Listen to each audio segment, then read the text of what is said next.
Welcome to the Image Profile Report. I'm your host, Herb Glenn. It has been such an opportunity to be able to interface with individuals in different areas, and in most cases, we would need a studio in order to be able to have a really professional conversation in regard to different kinds of careers and individuals that have really made a profound impact in our community. The advocacy role that I represent using this media to be able to showcase individuals has been very effective and helpful to a number of individuals, including myself. One of the individuals that I can talk to you about is the one that we have today with us, who is going to share some more of his opportunities of being able to uh, build a class presentation when it comes to jazz music and what he has been able to do for a number of individuals. And that's none other than Stefan Fuller. Stefan, it's a pleasure again to have a chance to talk with you. It's been a few months since the last time we talked. I think it was the beginning of last year. Right. Yeah, and now we have evolved into what's happening now. But when we talked the last time, you discussed with me some of the ideas that you were going to represent in terms of the 100th year of the birth of Nat King Cole. And you and your group Amani had gone on and really, as I can say, tore the rug. Let's talk a little bit about that experience. Oh, it was really a good experience. We did a number of I did a number of libraries, sometimes with tracks, other times with pianists only, other times with Amani. And then we did the Bickford Theater. We had almost a sellout at the Bickford Theater in Morristown. We then did it at the Brook Theater in Bound Brook, New Jersey. It's a huge place, and we had a decent crowd there. Um, we then did a Christmas, Nat King Cole Christmas, and we're planning to do that again this year at the Bickford Theater. Again, it's a 300-seat theater, and so we're looking forward to that. And we were going to be back at the Brook Theater doing another show, um, ballads, bossa, and a little bop. So we're going to kind of mix things up down there. Um, in addition, I'm working with some of the R&B folks like Clarence Conover, and we're going to be doing a show of the Lionel Richie and Bill Withers material. So I'm looking forward to doing that as well. That's awesome.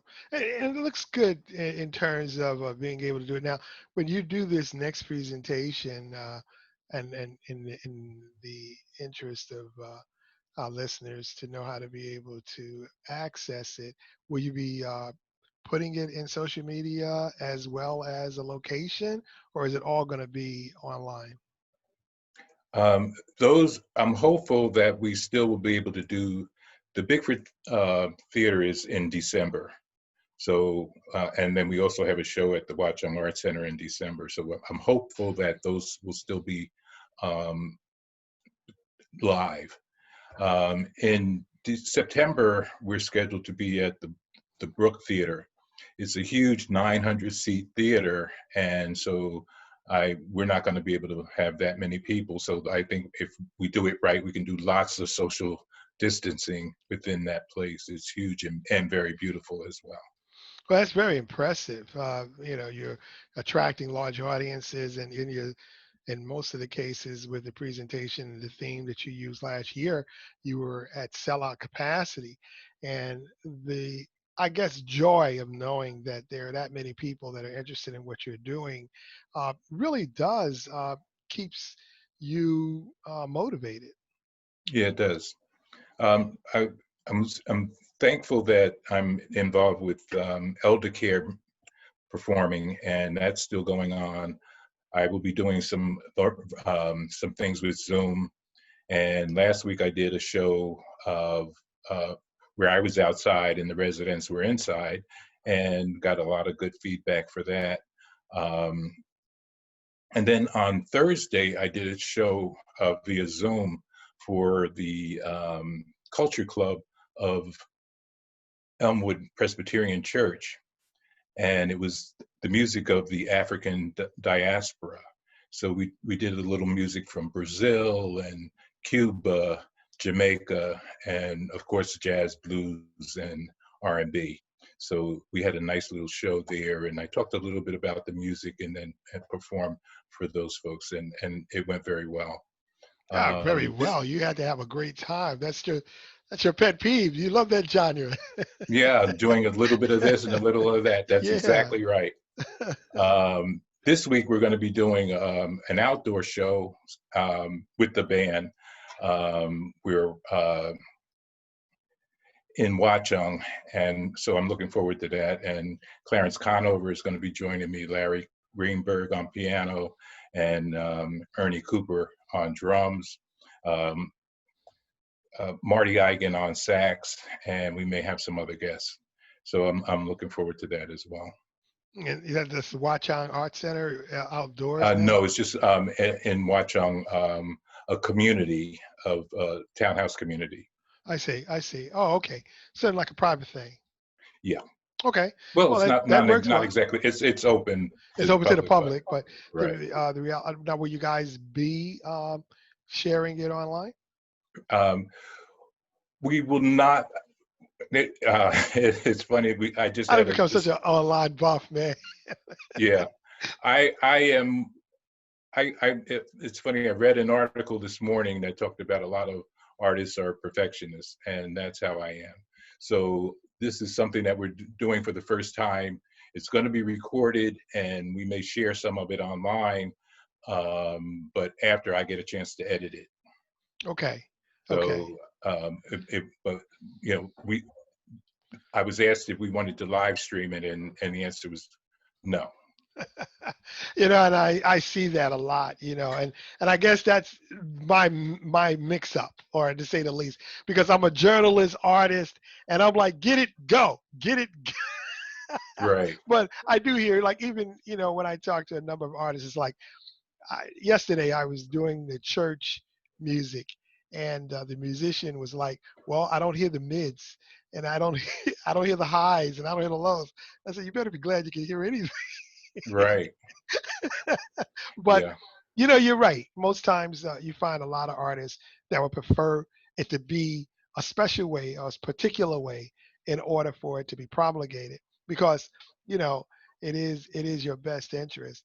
And I've noticed that, because even now when I watch what I do, when I started the performances with Carrie and doing what I do with the JVC, uh, her her method of training um, gives you a lot of encouragement, and you really try not to find flaws in your presentation, but it is there, especially when you try to um, represent what you're doing to memory.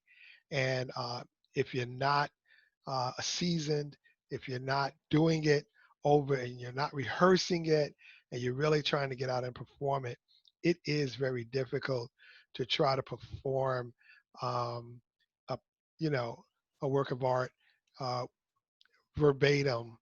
And in many instances, you know the flaw, but others are not able to catch it unless they know everything about it. Have you ever noticed that in most other songs that you hear in regard to jazz, a lot of it is a rendition given by a number of different artists.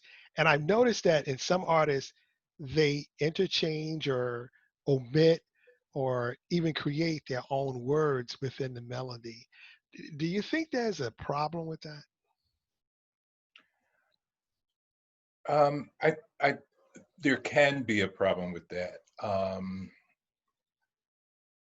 I think if it's done well, it's really good, and that's what jazz. A major part of jazz is improvisation. So I think that's really good. But some people forget about the melody and forget about the story because they're trying so hard to create something new. And I think you you want to make sure that you have the basics, or at least know the basics before you take it somewhere else. Hmm, that's interesting. Have you ever had that kind of a situation come in your presentation where you Oh, probably yes, forgot the words and but it sounded good anyway? yes. Hmm. And there's been times where that's where scatting comes in. You know, that I mean, really that was the origin of scat, was Uh-huh. forgetting the words.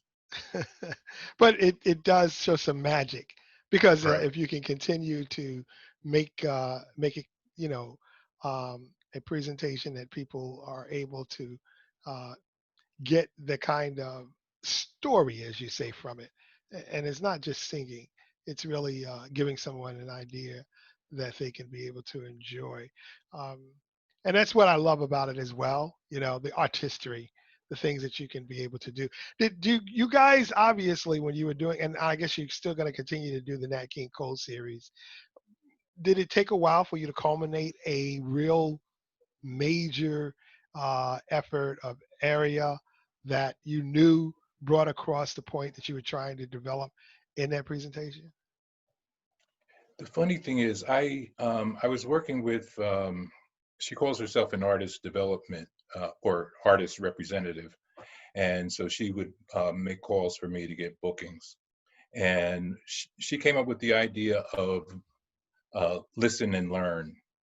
And so I started doing things like, I did Frank Sinatra, Sammy Davis Jr., um, uh, uh, Motown, and Nat King Cole. And it seemed like Nat King Cole was the one that took off.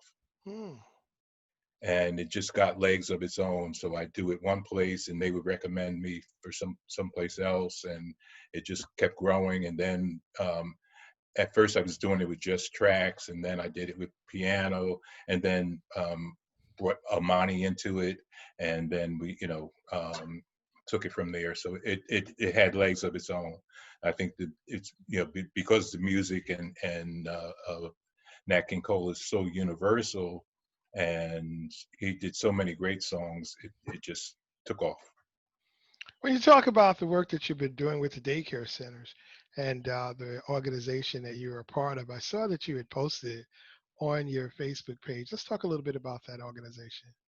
Well, that's a new organization. I'm just becoming a part of it, so I haven't done a lot with them yet. And because it's so new, no one has done a lot with them yet. Hmm. But I've been doing that kind of thing, the Eldercare, throughout northern New Jersey, sometimes in Pennsylvania and upstate New York. Um, I started based on Carol Erickson, who was a member of the Jazz Vocal Collective, I remember years her. ago mentioned it to me and said, I said, well, what the heck, I'll try it. And Bob D. Benedette was the pianist that went with me at first. And we did some shows, and it was fun, and people enjoyed it. So I started doing it more and more. I did some things with Rodham Schwartz. And then one of the activities directors said, well, why don't you just use tracks? And I had been using tracks just for practicing, but after she made that suggestion, I took that and ran with it and haven't looked back for the nursing homes. There's a few that I go to that have a lot of money and they can afford to pay the band. So in those cases, I go with some of the Amani people, and we do performances that way. But generally, I do it with tracks. I Eh, didn't know that I was going to like it so much, but it feels like I'm doing something not only good for me and making a few pennies, but I'm doing something to help people. And I've gotten so many good responses. A lady came to me and said, I was so down this morning, and I just didn't know where to go, and your music brought me up. So I try to give them, um, really happy, upbeat songs and music that they know and can sing along with. I try to to tailor my shows based on the location that I'm at. So if it's a African American group, then I've got music for them. If it's a mixed group, I try to give everybody a little something, and I hand out rhythm instruments to everyone, and just to get them all involved in one way or another. And it's been really good. I have a number of places that I go to all the time, or at least before this pandemic. Um, but it's something that's been really good for me, good for them, and it's a service. It's a ministry in a sense. As we spoke last time, it's therapeutic. It really gives them conditioning. I guess that's the reason why you're such an attraction to those facilities. Yeah, When I think about the idea of what has happened with COVID, and so many people in the facilities have lost their lives, based upon the disease, um, it is amazing that you are able to, find a way to keep people happy who are in that environment. And subsequently, I guess, things are going to change a lot in regard to, how people are going to uh, be able to be part of their lifestyles. Right now, I'm sure, like you said before, uh, they have uh, a strong urgency to have you around now. Um, and unfortunately, you have to find creative ways to make that presentation. But you have such a unique voice, and it's so calming. I can understand why you're so successful there. Um, have you really looked at now? And I know that you have had a recording. Doing any new recordings? I would love to do that, and I'm going to be working with some folks that have written some original material, and will be doing some recording coming up in the That's next few months. fantastic, man.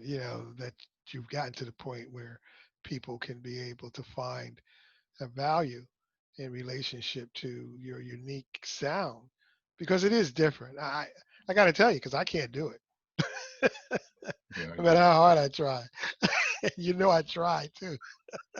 well, you're doing just fine. You- No, I Just appreciate keep that. at it, practice. Yeah. That's And I agree with you on that. I've started putting together my technology.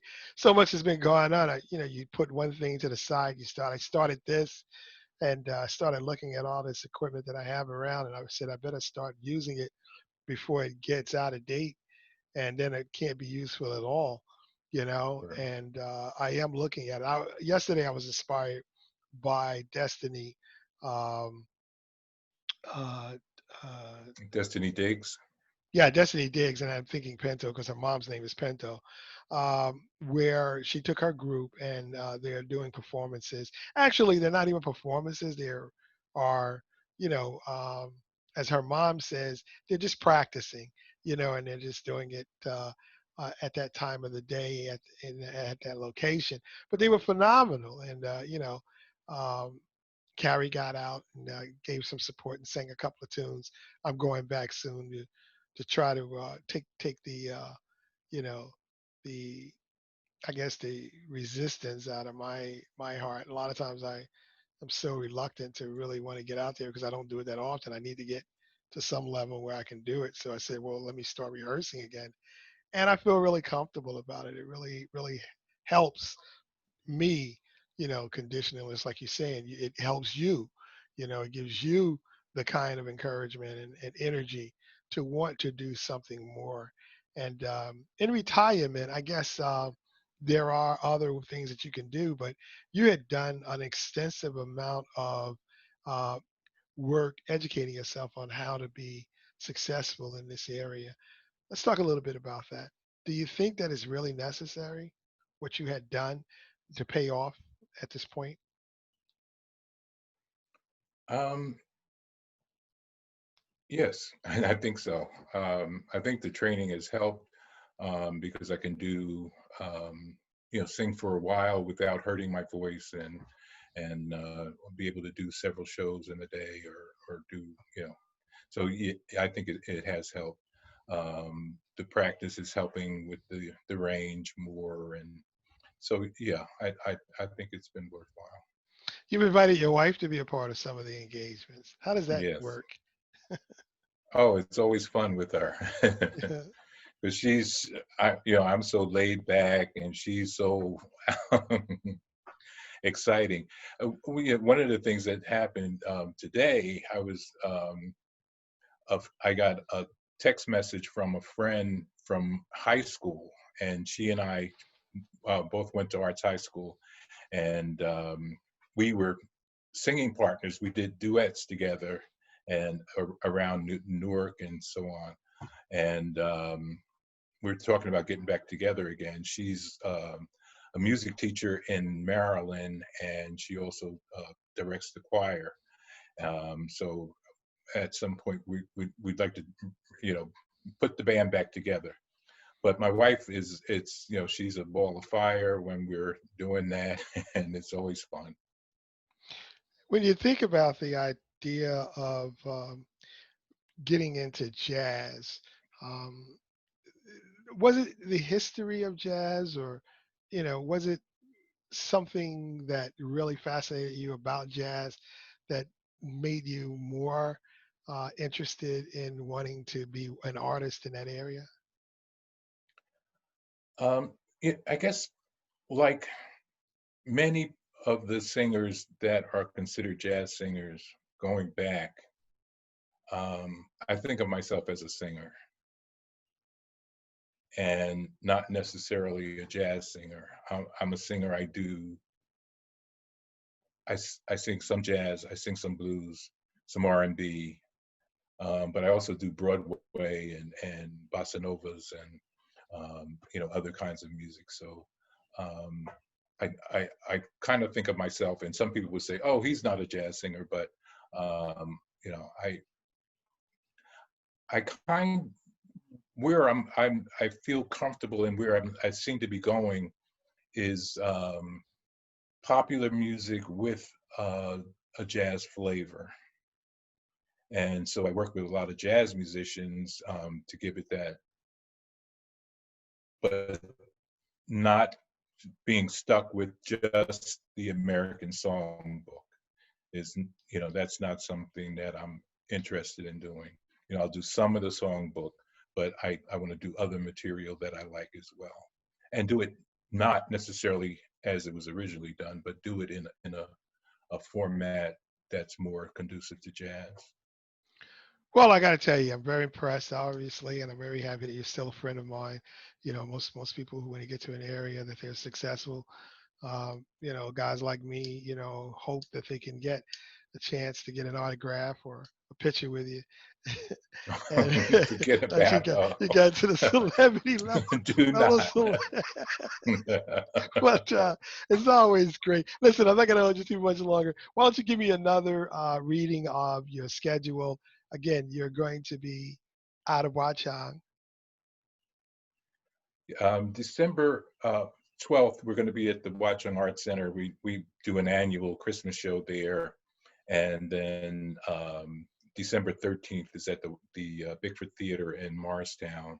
September 12th at the Brook Theater um, in Bound Brook. We were scheduled to do some things at the Deerhead Inn in Pennsylvania, and so hopefully they'll be able to weather the storm, and we can come up with a date in the fall for them. Had other dates as well at places, at various restaurants that because of COVID, they got canceled. The other day when we briefly talked, I was briefly on. You were talking about what we're doing, and I just wanted to let you know that my son, I'm so proud of. Well, both of them, but my oldest son has his own business, but he's also on the board of directors of the Color of Change, and he's the treasurer of that organization. Rashad. Robinson is the president, and you often see him on CNN and on MSNBC talking about things with helping our people. And my other son, the younger one, he's involved with.